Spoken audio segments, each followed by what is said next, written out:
Well, let's start where I met you and I heard the story. So, Okay. we a few years ago we were doing a movie called Suicide by Cop. It's actually been over 3 years now. Yeah, it's been a while. Yeah, and the great Vernon Wells, through Commando and a couple other Mad Max, I think he was in. He was the star of that movie. Well, we had an old police car that we were using because it was a retro, like a 1970s thing. And Lewis was there, and he was he was letting us use the car at a significant discount, which we really appreciated because we don't have a lot of money to film. And so he's there. So Lewis and I got chatting, and we became friends. And he told me about a story about his father, that he was writing a script, and he was eventually going to do a movie. Right.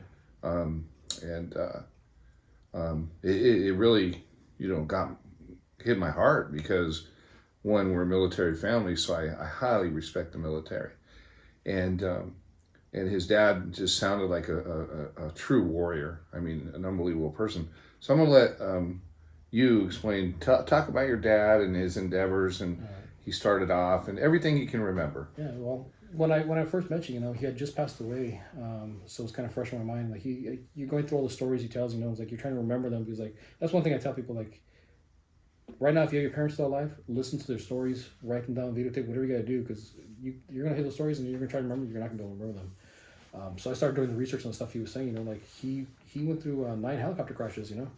I didn't realize how significant that was until you start doing research on it. Most people do like 1 crash and they're done. Like, they're out of the military.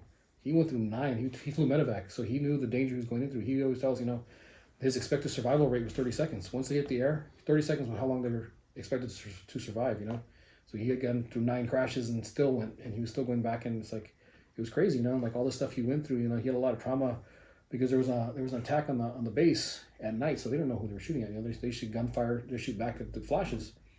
When the sun came up, there was kids. It was like 13, 14-year-old kids that came attacking them. So he was always real traumatized with kids. You don't mess with kids around. Like, that was one thing my dad was adamant about. You don't mess with the kids.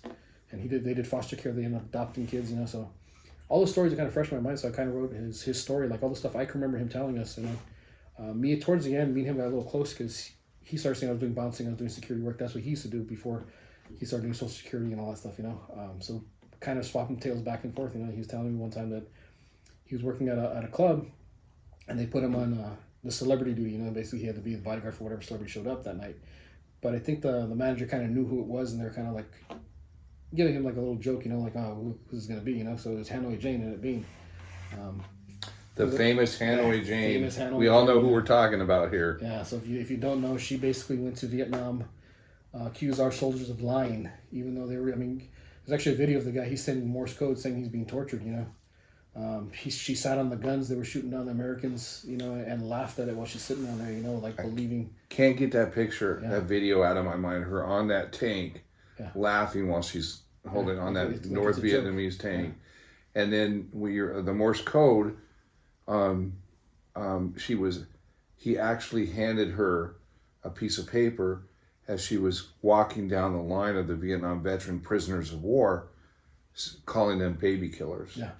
And she shook the guy in, put a piece of paper, and they all thought that she was gonna hold it. Well, she did hold it till the very end, and then she handed it to the North Vietnamese commander, who subsequently killed that prisoner. And so Hanoi Jane is one of the most evil, just a terrible, terrible person. I don't even call her an American, even to this day, even though it was 50 years ago. Right. She's still it's unbelievable. Terrible person. So please, I know this is a very impactful story to you, and your father. How she was saying the baby killer. So he remembers, when he got off the plane coming from Vietnam, he still has the memories of 13-year-old kids that was killed. So it really affected him as far as people calling him a baby killer, because in his mind, like, he did something wrong. Like, you're getting shot at, you don't know who it is, you're shooting back, especially in the dark. You're seeing the muzzle flash, that's all you're shooting at. But it really messed him up to have people yelling and screaming. Even like when he got from the airport, he said there was a girl that spit on him, and that really, really messed him up, because in his mind, maybe they're right because I did kill kids, but it's like, it's self-defense. There's no excuse for it. And that was the Vietnamese, the way their tactics. They would get kids and they would drug them up and send them after these guys, using the bad guys to go kill them, and they would do it. You know, so coming back, he had all that with the people protesting the war and people calling them baby killers, and then seeing that what Hanoi Jane had done, knowing here she is coming to the club. You know, so in his So mind, he got word yeah, from the owner or the who was manager. gonna be, yeah, Wow, guess what? yeah, Hanoi and Jane- they're kind of riling him up. They're like, oh, you're gonna be her date. You know, you're gonna be all nice and shiny for her. You're gonna be her boy toy. You know, for the night. So he was kind of like, it was really bugging him, really. So said he was out back. He was waiting for her to pull up because she's gonna pull up in the limousine, and there was like a special entrance for the celebrities, you know. So he had his .38 revolver. He was spinning around, waiting. He's like, I'm gonna kill her. I'm gonna do it. And so she got out of the car and she came out with a broken leg. He says, I remember seeing the cast come out and she grabbed onto him. Like he was already gonna shoot her, but she grabbed on because she needed to stand up. And that's when he saw that she had a broken leg. So he's helping her up. And she got up. He puts the gun to her rib cage. And she didn't even realize there was a gun on her rib cage. She's walking forward and says, "Oh, you're such a nice man, this and that." And then right when he was gonna pull the trigger, the flashes start going off, and the paparazzi had come. It's like he had to decock the gun and grit with a smile. He says the next day, the guys at the club were laughing. I'm like, "Oh, here's your date," and they threw the paper at him, and he was right there in the paper. You know, this picture of him with Hanoi Jane on his arm.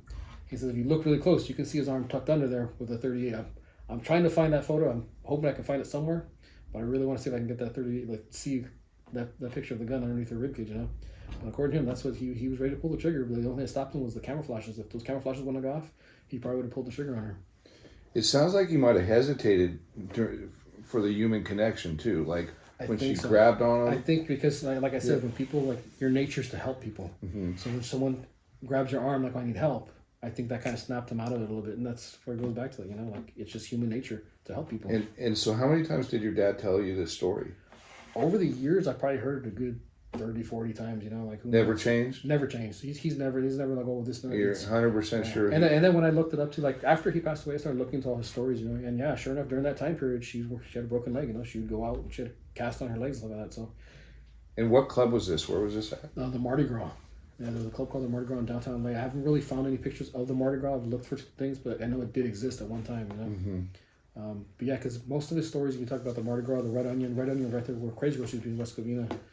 But different clubs, and most of all the stories kind of check out. You know, if you talk to people around that era, like, I went to this club, I went to that club, you know. And then being in the clubs too, I've met a lot of promoters that actually promoted for the Mardi Gras.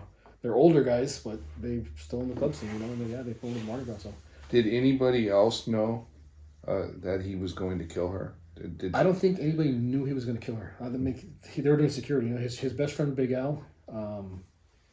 He heard the story. You know, he kind of confirmed. I remember growing up, he kind of confirmed, that he remembers that night. He remembers seeing the picture because he's the one that saw the picture and was making fun of him. Like he actually gave him the newspaper and threw it at him. Like, oh, here's your picture of your girlfriend. You know, because he knew the story, what was going on with Hanoi Jane, so he kind of knew it was kind of just messing with him. You know. Right. Sure. Having fun like guys do. Yeah. Exactly. So. And did he tell the story to anybody else?